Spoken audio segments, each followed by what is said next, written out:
सोमनाथाय नमः। ॐ मल्लिकार्जुनाय नमः। ॐ महाकालेश्वराय नमः।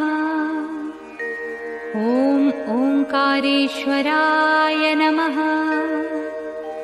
ॐ वैद्यनाथाय नमः। ॐ भीमशंकराय नमः। ॐ रामेश्वराय नमः। ॐ नागेश्वराय नमः।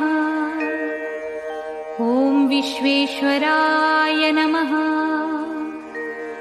ॐ त्र्यंबकेश्वराय नमः। ॐ केदारेश्वराय नमः। ॐ भुस्मेश्वराय नमः।